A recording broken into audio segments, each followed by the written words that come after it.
Kenapa bisa seperti ini? Ini baik atau buruk? Buruk. No, baik. Baik atau buruk? Buruk. Tidak baik juga tidak. Tergantung pemakaian. Contoh, rumah kebakaran. Karena tidak ada itu, kok bisa kebakaran ya? Ini api di belakang Anda nih. Benar-benar ya. Paham nggak maksud saya? Oke? So, jadi intinya adalah respon seperti ini inilah sebabnya kenapa kalau anak Anda menyeberang jalan kemudian dia mau tertabrak, Anda langsung tarik walaupun itu mengorbankan diri. Padahal kalau dipikir, ngapain juga lagi? Coba kalau saya mengorbankan, saya pasti ketabrak. Ya, tapi saya punya perasaan. Itu dong sekali ini baru kemudian di belakang. So, saya tidak akan masuk ke jargon-jargon yang sifatnya yang tadi Ibu sebutkan ya, feeling or whatever.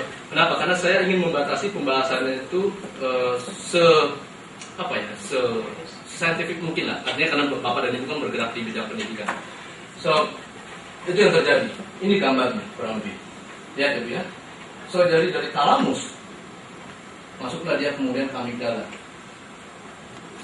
Ini ada lintasan kurang terlihat jelas ya. Masuk ke bawah seperti itu. Apa perbedaannya? Conscious dan unconscious.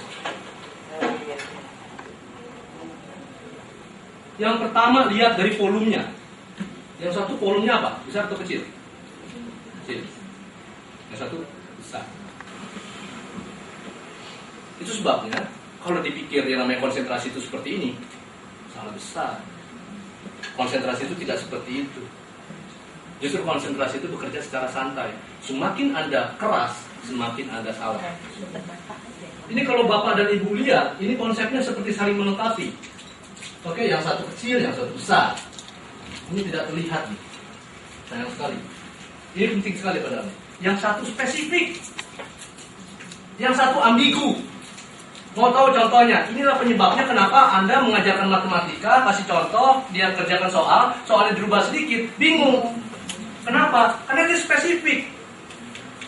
Dia akan mengerjakan sesuai contoh yang Anda berikan. Contohnya dikasih beda, bingung lagi nanti.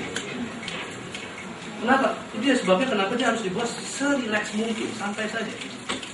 Buat sesantai mungkin, bagaimana caranya supaya pikiran bawah sadar itu bisa diaktifkan, bagaimana supaya proses non-conscious itu bisa diaktifkan, ada caranya. Oke? So implikasinya seperti ini. Yang satu konsentrasinya tinggi, yang satu relaksasi.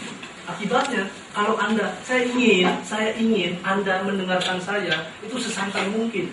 Kenapa? Karena kalau semakin sekeras mungkin Anda berkonsentrasi, malah nggak masuk. Itu sebabnya kenapa saya minta kepada panitianya tolong nyusul makanan di dalam supaya mereka lebih rileks. Kenapa makanan itu membuat orang rileks? Karena ketika Anda makan keluar yang disebut dopamin.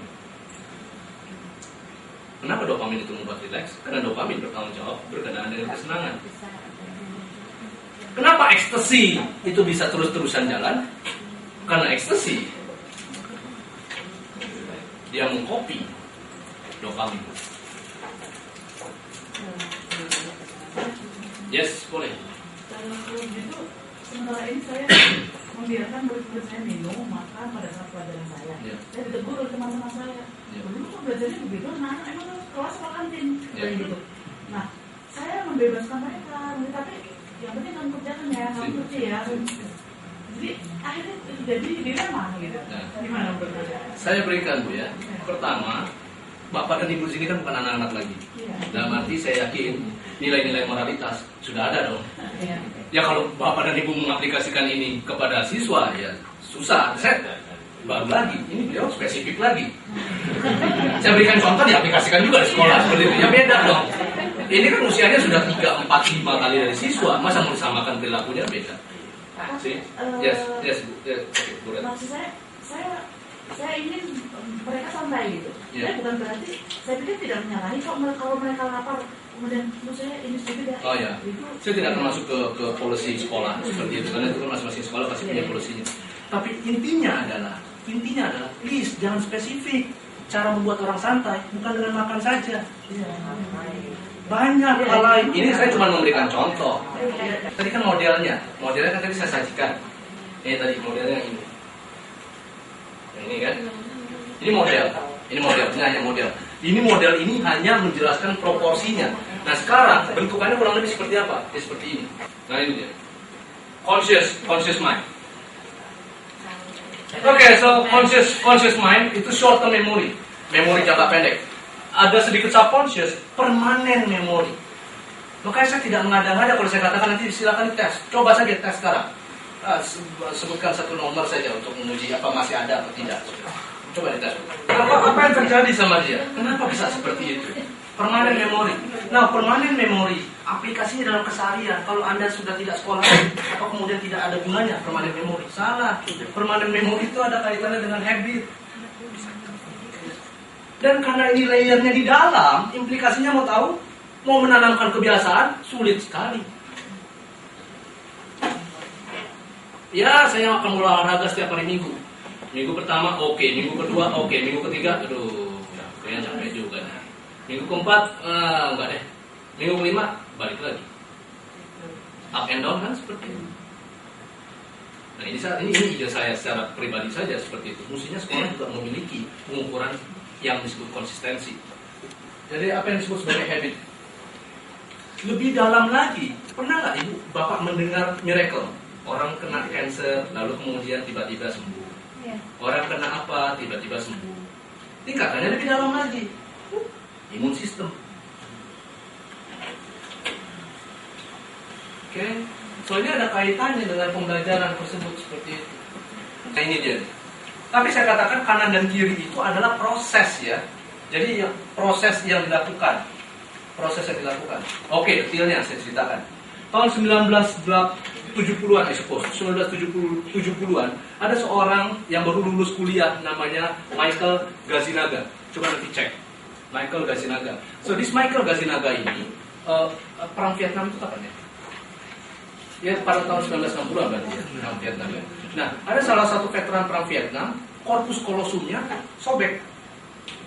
Korpus kolosum, apalagi itu? Ini kiri, ini kanan, ini ada jembatan. Ini yang disebut korpus kolosum. Pada perempuan 33% lebih lebar. Oke, korpus kolosumnya robek.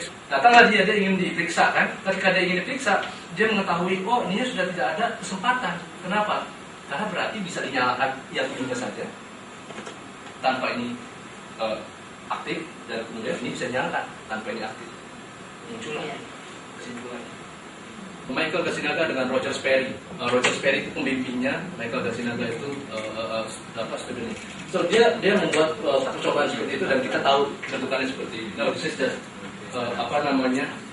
intermezzo saja, tambahan seperti itu bahwa sebenarnya kita ke dalam otak. Di dalam otak kita ada apa? Neuron, sel otak, neuron. Ada dua sebenarnya sel otak. Yang satu namanya glial, yang satu namanya adalah neuron. Perbandingannya 1:10. Neuron itu yang membuat munculnya warnanya itu pink, sementara glial itu yang berwarna putih. Informasi yang Anda dapatkan itu sebenarnya adalah aliran neurotransmitter di dalam sini. Mengalir tadi ada satu ke satu lain, satu lain. Seperti halnya dengan memori. Jadi ada kaitannya itu mengalir dari satu ke satu. Indahnya hubungan yang tidak digunakan hilang. Hubungan yang sering digunakan semakin bagus. Yang kedua, semakin kompleks strukturnya, semakin mudah seseorang mempelajari sesuatu. Nah, analoginya kalau dari rumah ke sekolah ada 5 jalan dibandingkan dengan 1 jalan, pasti lebih mudah kalau ada 5 jalan. Karena kalau 1 jalan ini macet, ya udah nggak bisa kemana-mana. Nah, orang belajar ini yang berkenaan dengan hipokampus, amigdala, talamus tadi saya sebutkan. So, memahami ini, Anda bisa menjelaskan kenapa meditasi itu penting. Ketika seseorang itu melakukan sholat misalnya atau kegiatan meditatif lain, bagian mana yang aktif? Frontal lobes. Iya. Frontal lobes itu berkenaan dengan apa? Mental activity, salah satunya konsentrasi. Logikanya, semakin sering Anda melatihnya, semakin bagus konsentrasi Anda.